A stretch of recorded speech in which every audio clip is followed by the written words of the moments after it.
Hey everybody, it's Jake Gaskell here from G4TV.com, joined by... Nicole Zavalich, also from G4TV.com. What are the chances? Yeah, fancy seeing you here. Unbelievable. So, recently we had a chance to play through 3 hours of Skyrim.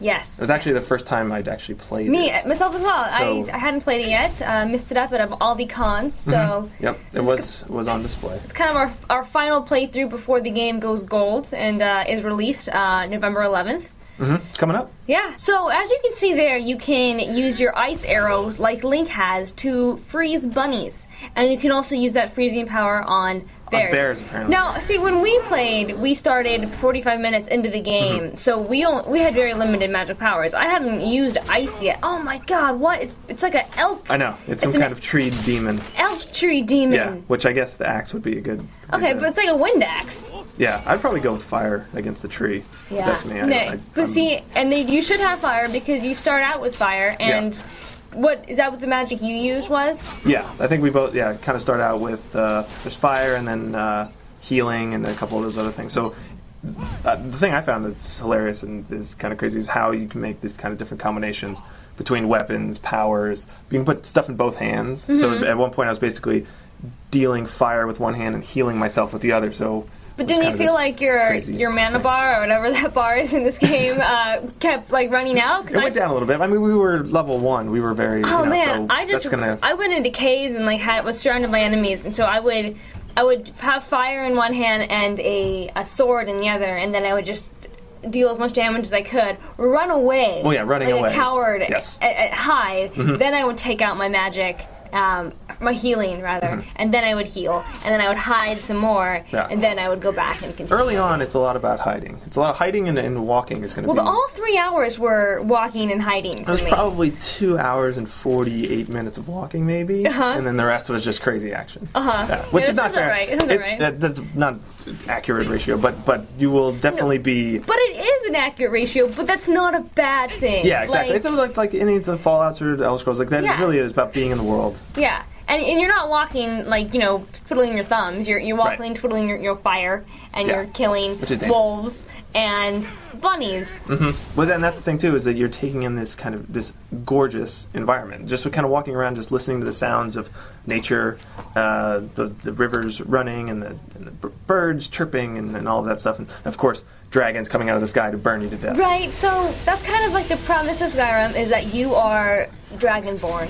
You are I don't know, they haven't really explained the backstory. I assume they're going to explain that in the first hour of the game, which is why we weren't allowed to play it. Yeah. So my theory is that your mother was a dragon, and your dad was just, a dude. And a drunk dude at a bar one night? Well, I think they both had a few too many. Oh, that's true. Dragons are legends. So, and then you have a guy who is half dragon. But he seems to have a disdain for his heritage, because he seems to kill a lot of dragons. I think he has a disdain for being burnt to death from the sky. Well, some of the dragons are ice dragons, so he also doesn't like being frozen to death. That's true. I don't think anybody likes being killed by a dragon, though. That's fair. That's fair. I just wish that there was some type of, maybe a side quest where you can befriend a dragon. That is the ultimate, I think, the dream that I have. In the end, the last dragon shout is to kind of call your dragon in and kind of hop on. Yeah, you don't need to befriend all of them, maybe just one, and he can help you fight the other dragons.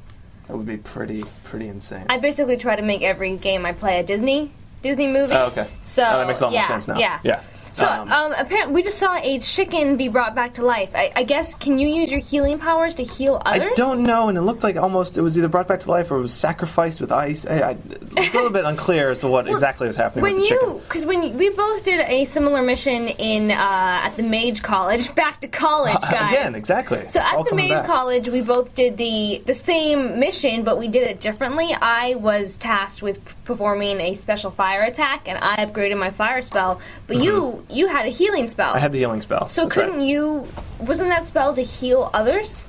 She taught me to kind of project it onto others, so I guess you would help your kind of teammates, which would be beneficial because the one quest that I went on when I had to storm a fort was me and 3 other guys against, 30 guys leveled up by, 40 or something. So we had no chance whatsoever, and I did not know how to heal people at that point, so it would have been helpful.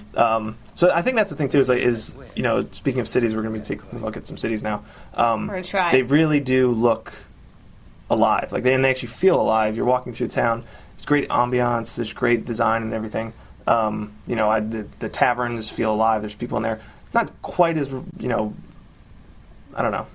I mean, I definitely see what you're saying, and you walk into a town and the wind's blowing and the trees are swaying, leaves are falling, chickens are clucking around, but there's still NPCs walking around, and I can't even imagine how powerful this game must be to be able to support so much separate movement and so much already programmed AI.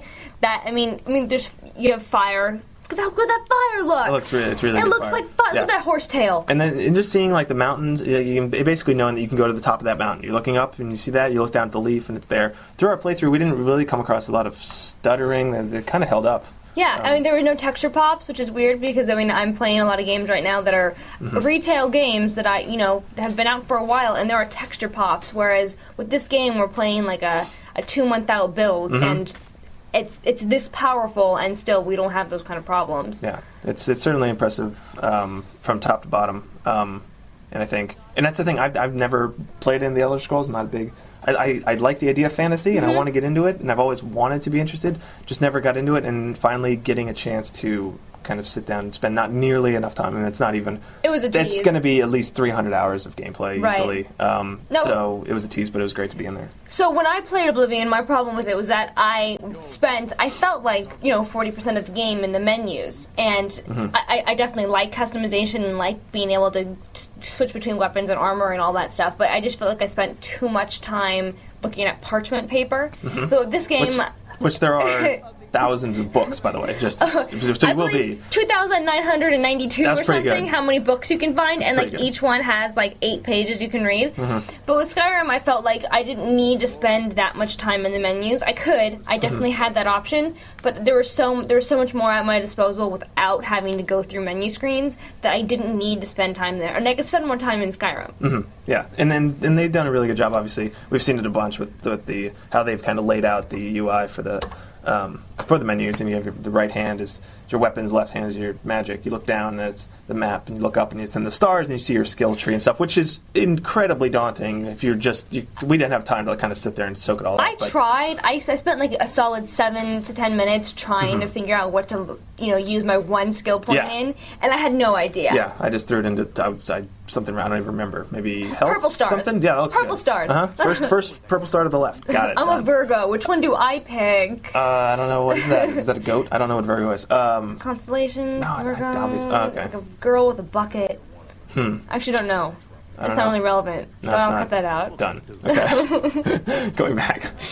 Horses. Yes. But the other thing is with the menu system, and the great thing is, there are so many weapons, there are so many skills, so many spells you're going to be cycling through. But the bookmark favorite kind of option where you can kind of just go through all the weapons, click them onto your favorites, and then you don't have to go into the menu while you're fighting. You just kind of bring it up with the D-pad, cycle through, and pick out exactly what you want on the fly, which eases up a lot of that menu time. We played this game on the Xbox, and I probably would normally play this game on the Xbox, but just because there's so many options, this is probably a game that I'm gonna want a keyboard for.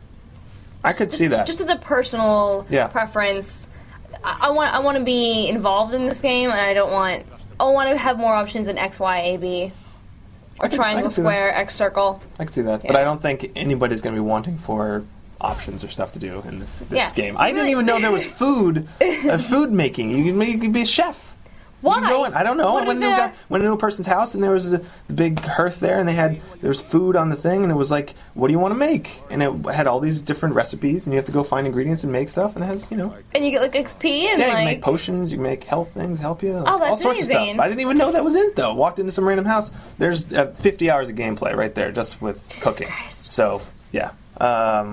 We'll be doing a lot in this game, obviously, for the next year or so until the Elder Scrolls 6. Yeah, exactly. If they ever need to do that. I think they will. I think so. Yeah. Well, we got Fallout before that, but... Yeah. But yeah. But let's talk about weather. Go for it. So, when we started, we went in separate directions. He went north, I went south. And where I went was immediately just rainy and snow, and as as I traveled, the weather changed, and it went from like this light rain to this heavy rain, and it became dark and cloudy, and then all of a sudden I was top of a mountain, and there was like a hailstorm, and it was like this shiny. It looked like ice was falling from the sky, and it was amazing to look at. Yeah. And I've never seen weather done so well in a game, and it actually affected the way my character walked through the snow. Like he slowed down. Yeah. And I think that just kind of is a testament to this game in that they took every detail into consideration, and it snows a lot. It does snow a lot, and it's we were playing in a very cold room, so the effect was cold. Was added. But it is kind of amazing when you travel through the different regions. I was mostly in the north, so it was snow on the ground, and but there's one area where the blizzard kind of really kicked up, and you can't really see, and it's whitewashed, and it is kind of amazing how the world feels. Like, and I probably would have felt cold if it wasn't cold in the room. That's how that guy.